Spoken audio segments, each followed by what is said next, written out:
KFAN. The Power Hour is live. KFAN.com/watch. You can watch everybody here do their thing. All thanks again to Quantum Fiber. I just want to be the best.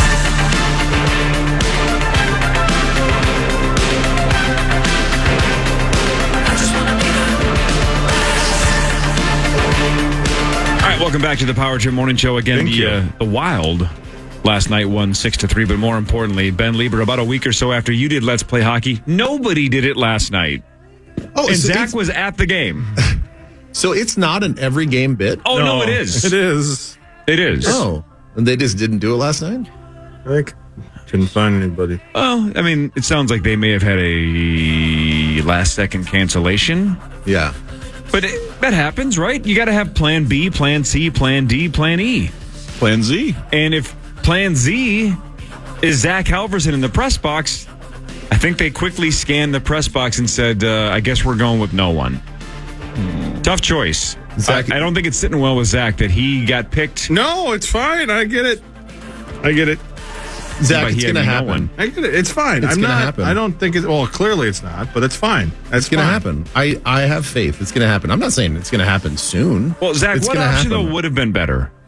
A last-second cancellation and you just get thrown in the mix? Or what if the dream scenario is the Wild say something like, March 27th, Zach Halverson's doing Let's Play Hockey, and then we have a 2-month build-up.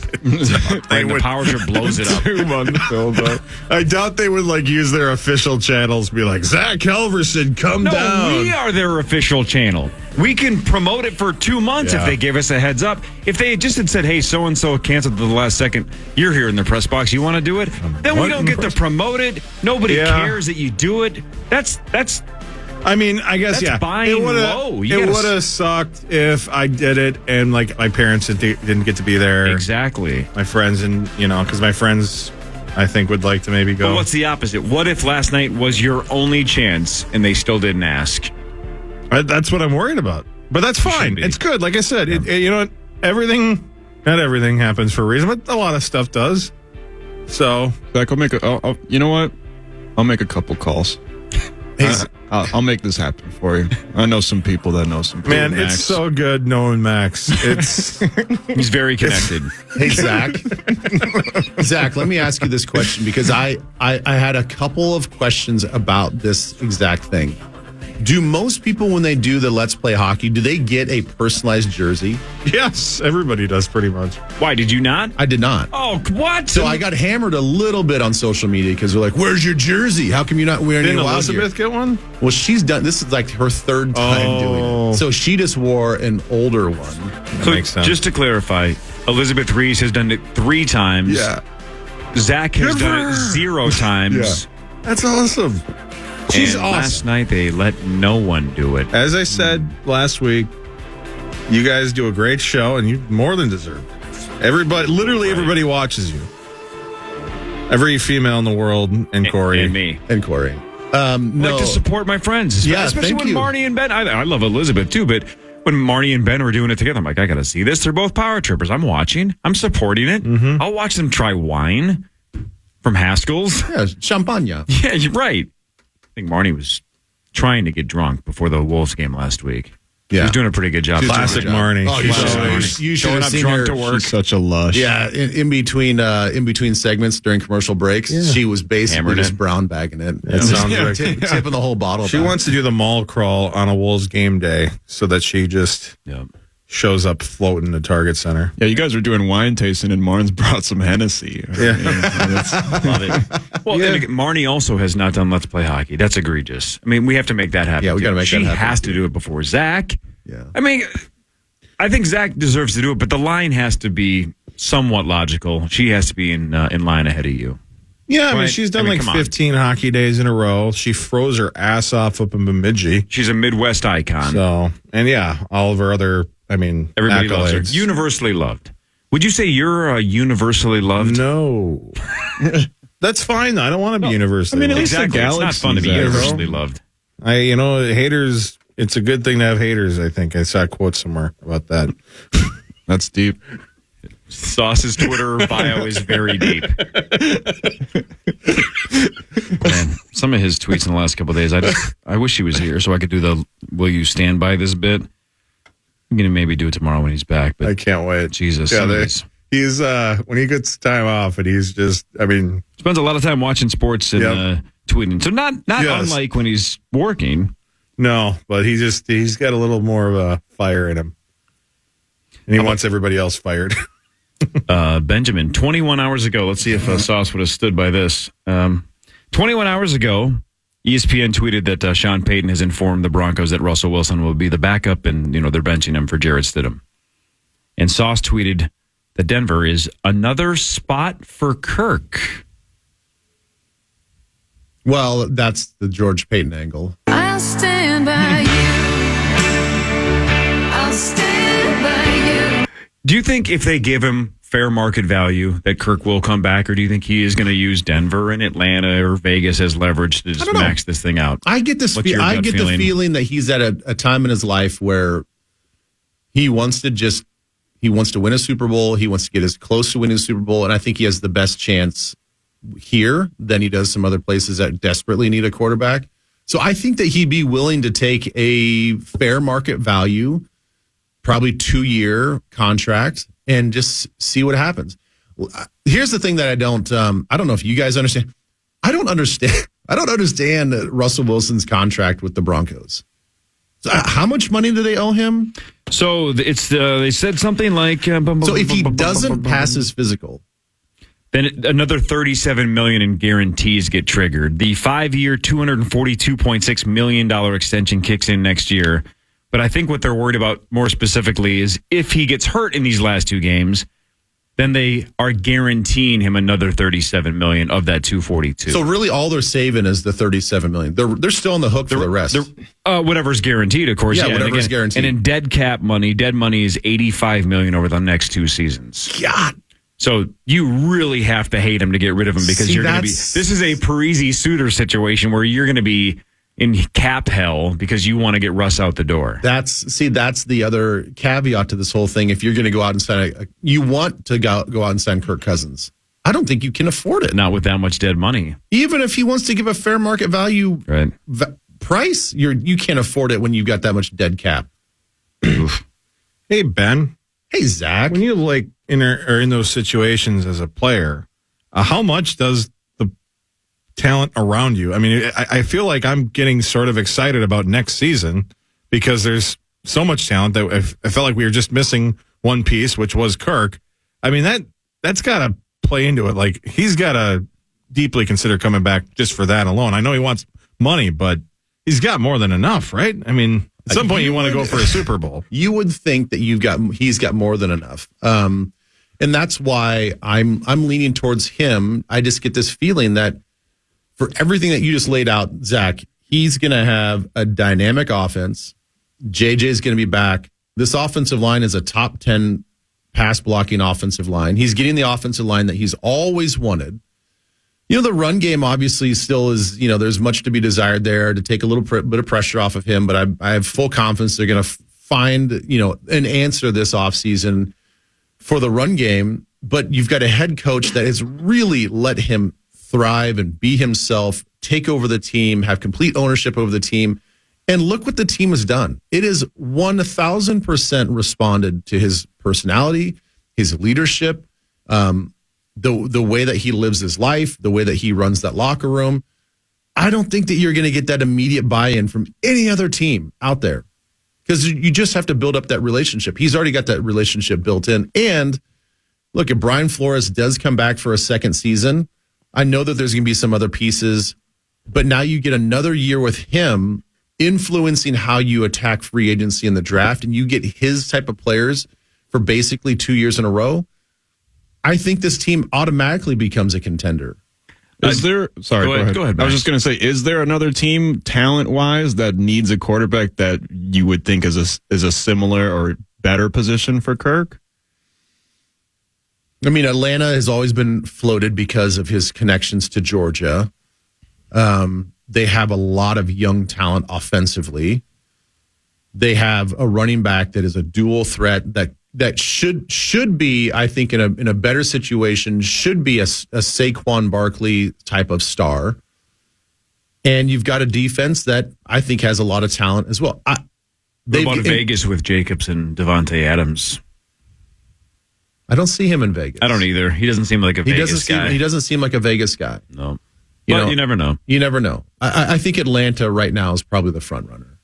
Contractually, are we looking at the final 2 games of KJ Osborne with the Vikings? Just probably. Because it's going to be so tough to sign him in the offseason. I think so.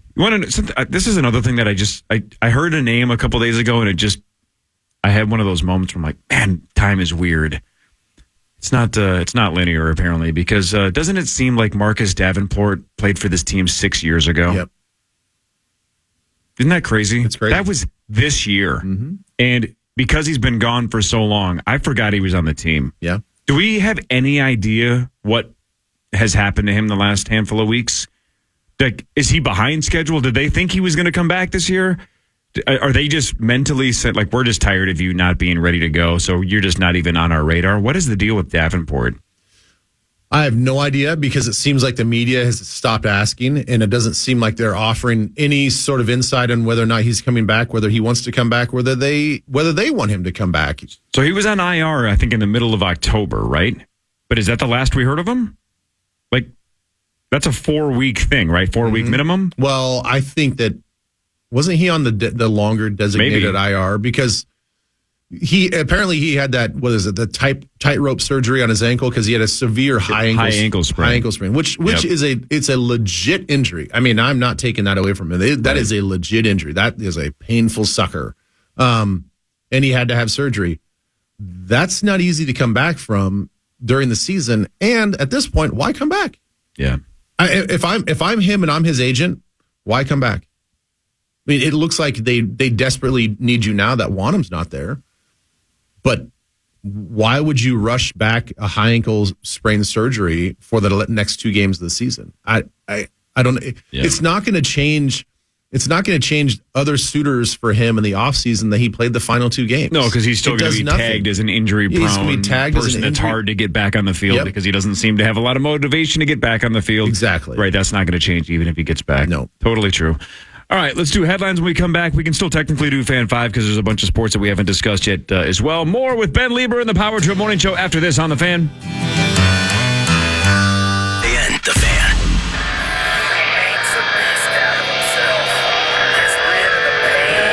The Power Hour continues live at KFAN.com/watch. It's powered by Quantum Fiber.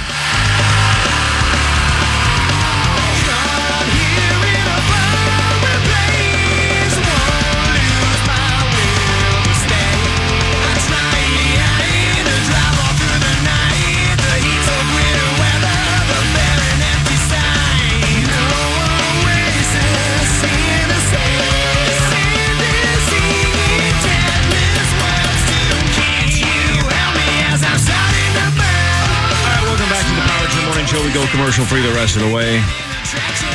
Let's do sports only because there's a couple of stories that we haven't talked about yet this morning, and I want to get Ben's opinion, and that matters. Ready? It's time for Fan to You by Builders and Remodelers. Hey, thanks, Builders and Remodelers. All right, the Minnesota Wild won last night 6-3 over the Red Wings.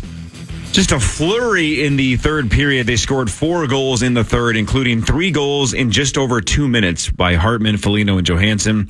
Gus now 8-2 in his last 10 starts. Detroit's fallen apart after a nice start to the season. They are 2-8-1 in their last 11. So the Wild, basically the hottest team in the league since they made the coaching switch to John Hines. They've won 11 of 14, just shy of a 500 record now. They've won 16 games, lost 17 at 16-13-4, and now have a home and home against Winnipeg. I should probably defer this to Zach. That does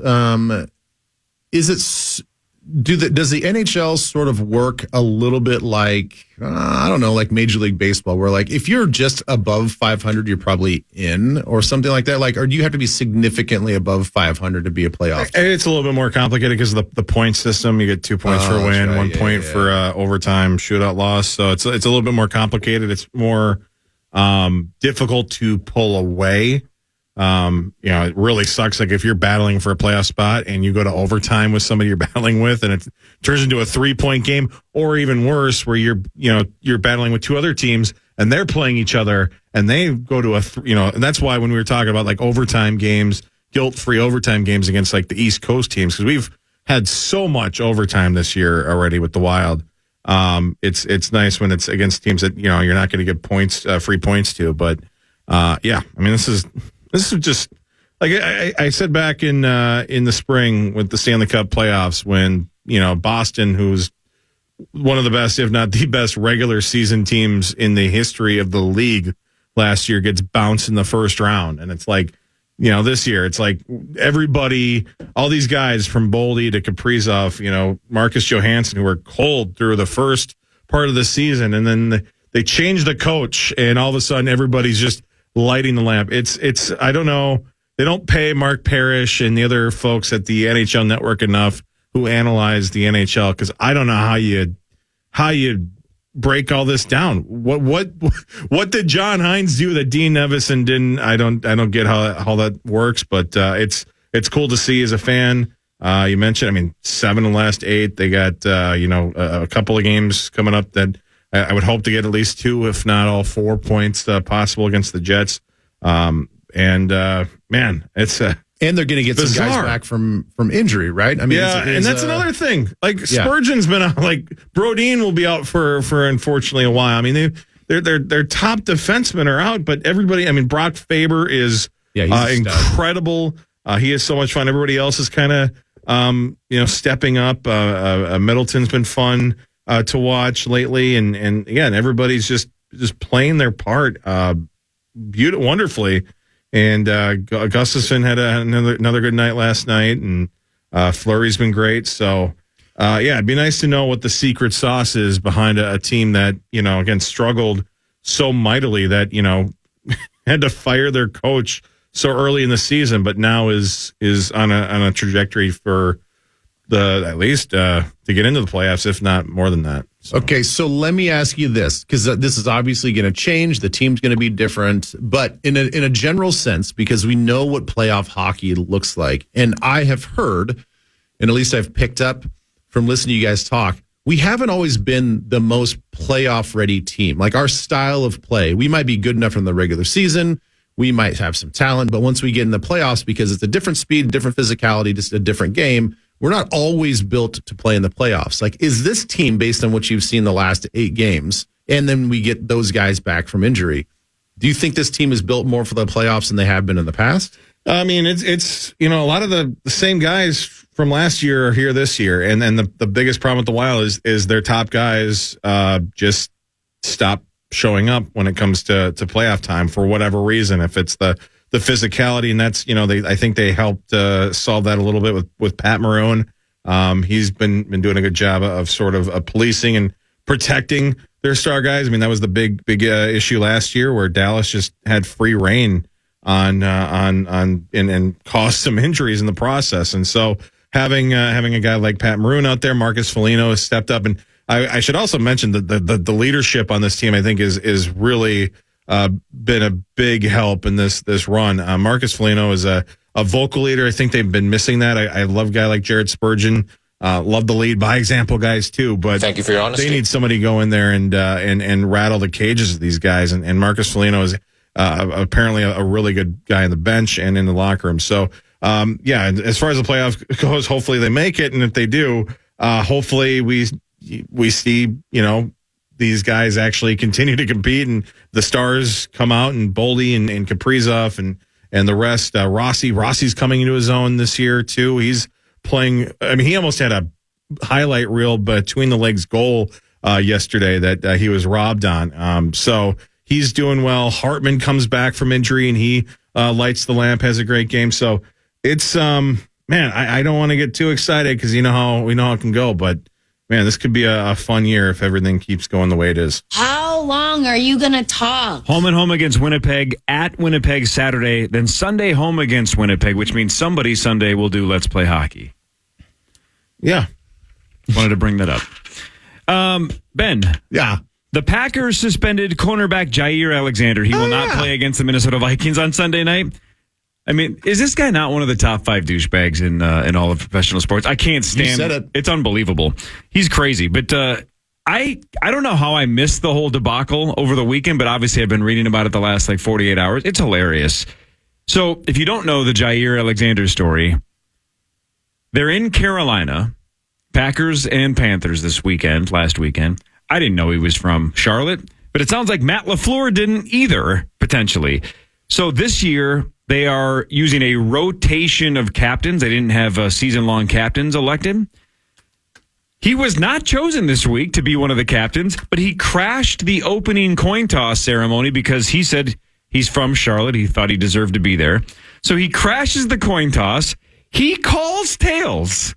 Not only stands there in the middle of the field, but calls tails, wins the toss, but then tells the ref that he wants to be on defense first. Didn't defer. That's different. He said, we want to be on defense first. Luckily, Matt LaFleur had explained to the refs that, hey, if in their pregame meeting, hey, if I win the toss, we're deferring. So the ref apparently asks Jair Alexander for clarification, then kind of backs up and says, all right, fine, the Packers are deferring. But I guess theoretically could have held him to that and said, he said defense. That's not the same as deferring. Mm-hmm. So the Packers are pissed. LaFleur's like, that's a mistake. That cannot happen. When Jair Alexander was asked about why did you crash the coin toss, what are you doing? He said, it's only suiting. I don't think coach knew I was from Charlotte. So, ... So didn't even say, like, look, that's my bad. Just said, no, I'm supposed to be out there. Coach didn't know. I'm going out there. Come on, man. Yeah. He makes $21 million a year, highest paid corner in the NFL. Well, and then, they asked LaFleur about it, and this is usually how it goes, right? Is when you get suspended for seemingly this one isolated incident, everybody's going to be like, what is going on? Like that seems like an egregious punishment for what, maybe is this kind of a silly kind of antics, right? But I immediately thought, well, this is like a long time brewing. Like there must be, and that's exactly what LaFleur says. Like this is not just about a one-time thing.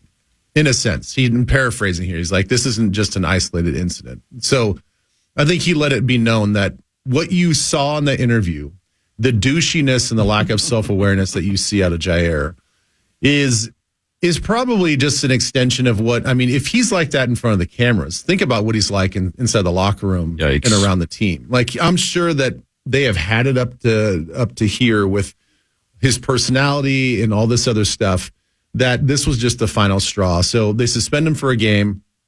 And here's the other part about that I found interesting in that interview. When they asked him, like, did you realize that you almost screwed that up? His face sort of went blank. Like, what do you mean? And they're like, well, and they explained it just how you explained it. And he's like, well, yeah, that's what I meant. We want to play defense. I don't think that he even understood what defer meant. Sure. I got the sense that he is so clueless. Right. Deferring means we're not making our choice until the second half. Right. If you say we want defense first, you are choosing. You're choosing. And then you're not deferring your Correct. choice. He didn't get it. And then in the interview, he tried to say that he said something, and then the interviewer guy goes, you were mic'd up. Like, we could hear you. And he goes, oh, yeah. And then He's just keeps insane. going with his lie. 4-year, $84 million extension that he signed in May of 2022. And according to Wikipedia, the NFL top 100 players of 2023, he was ranked 26th last year. 26th. Well, no doubt that I think that he deserved that contract. He's played at a high level. But with that comes this unbearable personality. Unbearable, yep. So I don't know what they're going to do with him. I don't know. And this is not even a statement just coming from a team that is, a quote unquote rival of the Packers. I'm not sure I'd want his personality on this team. Like I've never liked those type of guys. And if you're going to be that type of guy, then you better be Deion Sanders-esque. You better be an all-pro every year. And the thing is, like, it's not even a likable personality. It's not this super pompous arrogance that gets backed up. That's actually kind of fun. Sure. It's the hateable kind. And that's the thing that I just would have a hard time with if I'm one of his teammates. All right, let's play a little game. Ben, you're the only one that gets to play because you're the only one that played in the NFL. Ready? 14 other Pro Football Hall of Fame finalists. You tell me whether this player deserves to be in before or after Jared Allen. Because Jared's one of the 15 finalists. Yeah, for like the third year in a row. Yeah, right? Exactly. And Jared, I think Jared's a no-brainer to eventually get in, but try to be honest and objective despite your personal feelings towards Jared because he kicks ass. Whether or not this player should be in before Jared gets in. Julius Peppers, yes or no? Yes. Antonio Gates, yes or no? Yes. Torrey Holt. No. Okay. Reggie Wayne? No.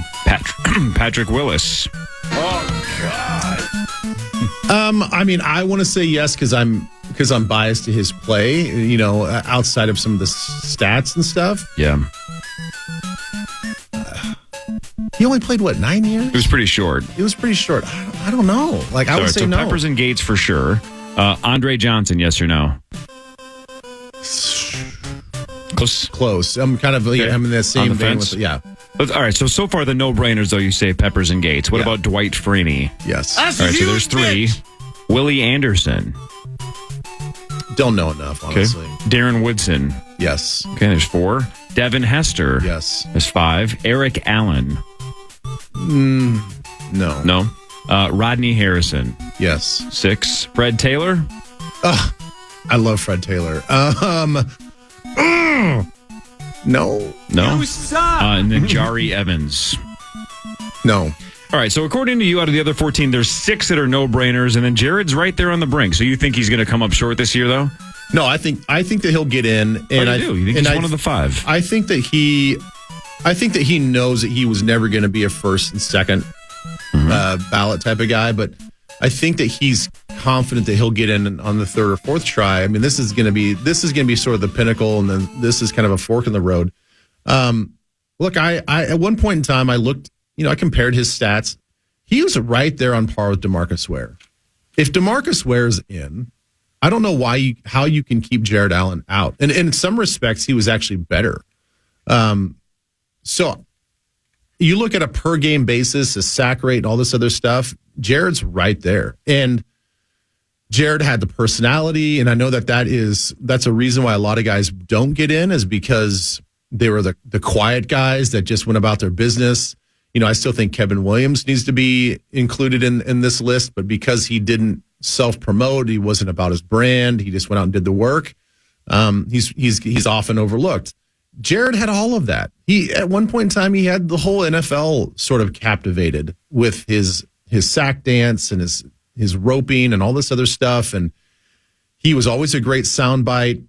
And he went out there and performed on the field. So I think that he deserves to be in. I think his stats match up to others that are in the Hall of Fame, and I think that he was sort of good for the league. Well, you just mentioned DeMarcus Ware, and you nailed it. I just looked up the stats while you were talking, and the stats back up exactly what you just said. Jared Allen in the league 1 year before DeMarcus Ware and left 1 year before DeMarcus Ware. So they had the exact same length of career. Jared Allen, 12th all-time in sacks with 136. DeMarcus Ware, 9th all-time with 138.5. So 2.5 more sacks for DeMarcus Ware. So basically identical statistical careers, same length, same amount of sacks. DeMarcus Ware's in. So Jared should get in. So why? That's the thing. Why is it a hands down no brainer when you bring up DeMarcus Ware? And this was even before he actually got in. Why doesn't Jared get that same sort of praise and love? I think he was just as impactful. How about Dwight Freeney, who I just mentioned is one of the other 14, 125.5 sacks. So Jared has him beat by 10 plus. So anyway, let's hope he gets in. Jared's a badass. Pretty sweet. Thursday Night Football. I keep forgetting that Thursday Night Football is still a thing because this is the last one. Jets at Browns. Oh! Right. This is one of those bits when Aaron Rodgers was the quarterback. This probably sounded like a pretty good game, right? Rodgers versus Deshaun Watson. Now it's so-and-so versus so-and-so. But Joe Flacco's been slinging it for the Browns. The Browns are 10-5, and they are 7.5-point favorites tonight against the Jets. So... you guys all know, I'm so happy for Stefanski. It has been a wild season. He was kind of on the hot seat. I don't know if it was hot, but it's been rumored that, all right, I think at one point in time, he was on the odds list for coaches to be fired at the end of the season, which I found a little bit ridiculous given the situation. But look at him, man. Like, they have a rock star defense once again. He may have the defensive player of the year. And he has turned Joe Flacco into the number 2 odds winner for comeback player of the year. And they're playoff bound. I mean, it's incredible. He is. I just checked it right now. I didn't know that he had moved into number 1. As of right now on DraftKings, Stefanski is the favorite to win NFL Coach of the Year at plus 130. Dan Campbell second at plus 170. I mean, favorite to win.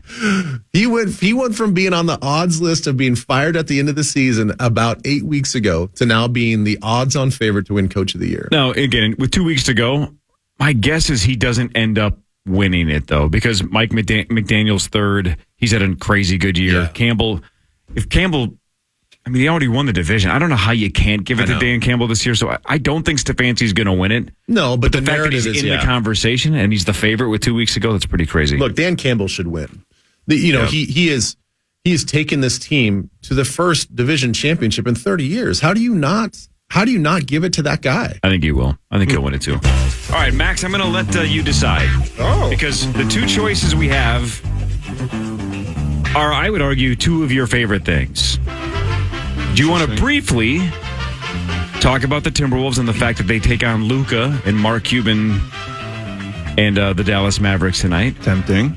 Or door number 2 without knowing what door number 2 is. But I have mentioned it is one of your favorite things. So do we go Wolves for a couple of minutes or do we go door number 2? You pick. I'm curious about the mystery. Let's go with door number 2 because there's a couple things on the list that I could guess that it is, and I would love to talk about any of them. It's adult entertainment. Here we go. Coochie Land? Yes! Well, called Coochie Land, apparently, the University of Wisconsin LaCrosse. Hey, that's where I was born. Was LaCrosse? Yeah, I was born in LaCrosse, Wisconsin, actually. Yeah, thank God I didn't grow up there. You do seem like a Scotty. Oh, no, don't say that. This is according to Yahoo News via the USA Today. Buckle up, Ben. This one's fun. Can't wait to hear your thoughts on all this. The University of Wisconsin System Board of Regents unanimously fired their chancellor, Joe, we're going to go with Gow, G-O-W. Sure. Joe Gow, they fired him during a closed-door meeting yesterday after discovering videos posted on adult websites featuring him and his wife. Yeah, it's really hot. Oh, yeah. Joe Gow is 63 years old, and his wife, Carmen Wilson, are featured on several adult websites using the account name Sexy Happy Couple. What? It's a moniker that they also use on at least 2 social media accounts. The couple has also published 2 books detailing their experiences in the adult film industry under pseudonyms. Both books and these social media accounts feature photos clearly showing the 2 of them. So it's not, they're not hiding. They're hiding in plain sight. It wasn't just her. She had a partner. Yep. Thanks, Rosie. In recent days, this is according to UW System President Jay Rothman. In recent days, we learned of specific conduct by Dr. Gow that has subjected the university to significant reputational harm.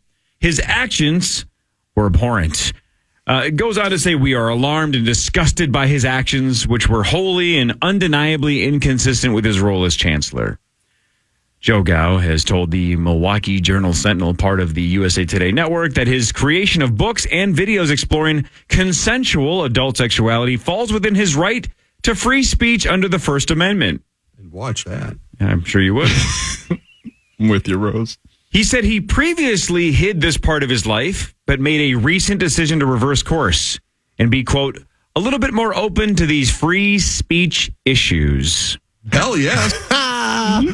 Boy, he's out of touch. What do you think about the chancellor and his wife hiding in plain sight and just doing videos as happy, sexy couple?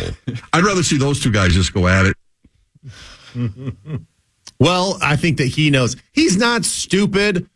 You're not dumb. Come on. Oh, yeah. Like you got away with it for a while. There's a reason why you had pseudonyms, you had fake names, you did things secretly because you knew if you did this publicly, whether it was 10 years ago or in present day, that no university is going to back you up and say, like, that's our guy. That's right there. That's with his dimply butt. That is our guy.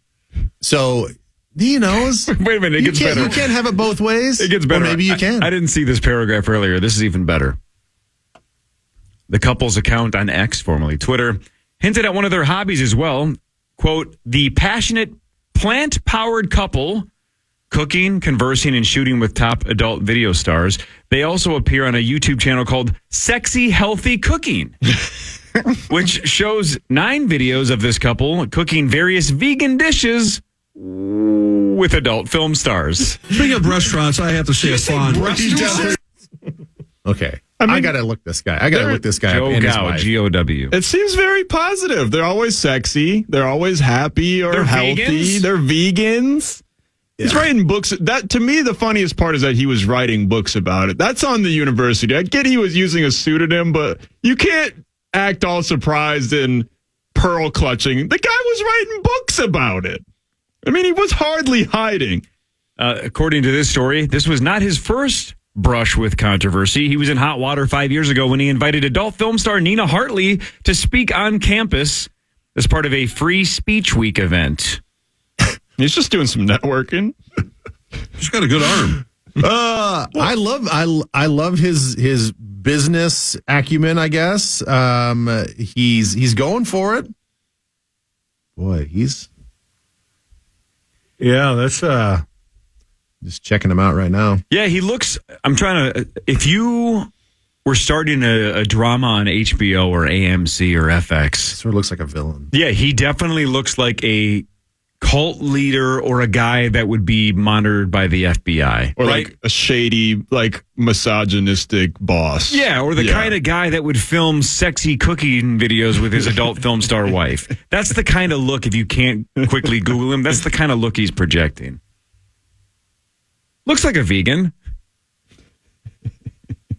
He does look like a vegan. Looks unhealthy. That's for sure. So apparently when Nina Hartley was going to show up, they changed their mind and had to reimburse her $5,000. Damn, you idiots. I can't find a picture of his wife, though. That's the thing. Try Googling sexy healthy cooking. Yeah, no thanks. Sexy healthy cooking. Look. Or sexy happy couple.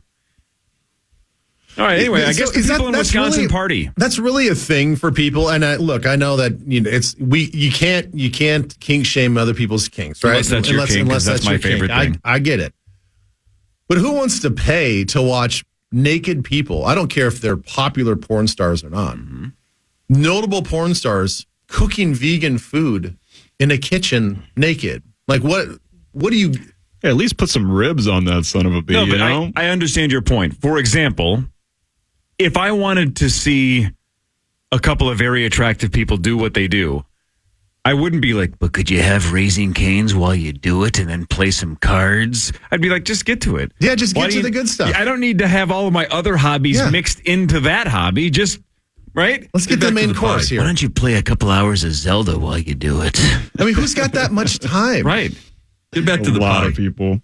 I just love that, like they said, it's damaging their reputation. This is the first time I've ever even heard anything about the University of LaCrosse. I didn't know they had one down there. Seriously. I've been there. What reputation? Where is it? It's Wisconsin.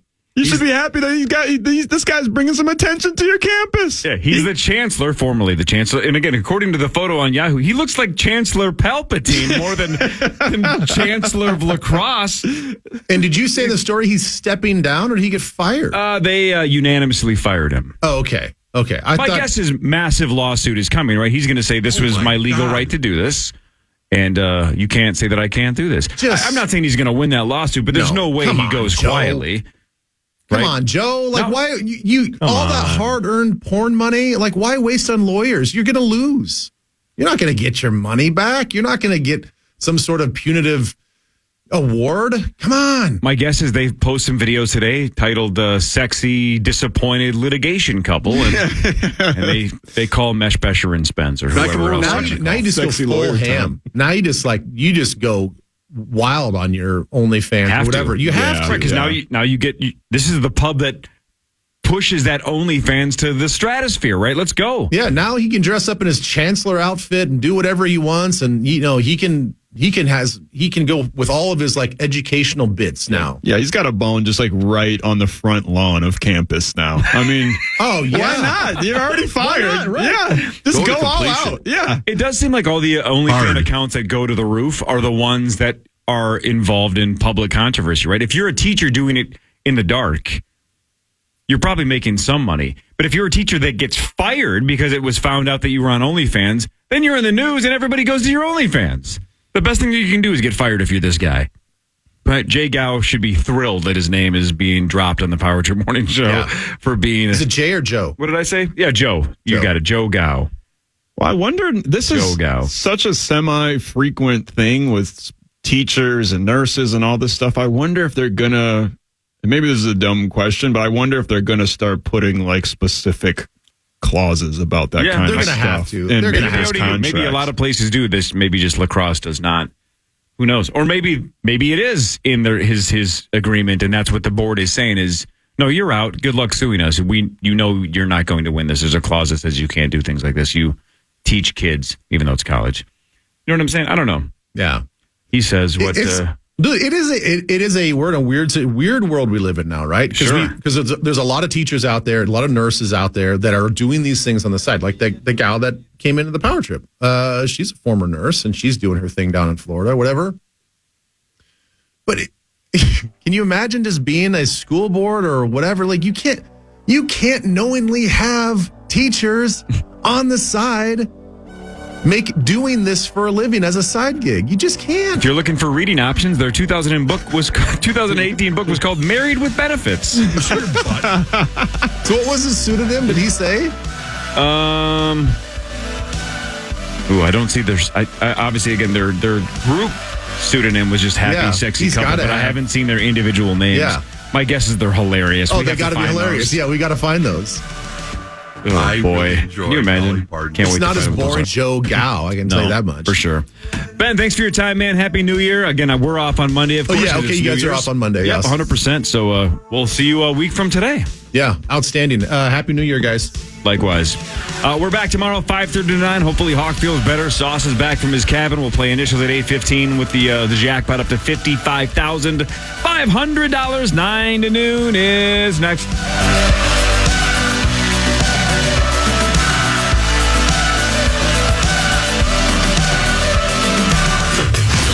Or to hear previous shows, podcast us on the iHeartRadio app or KFAN.com.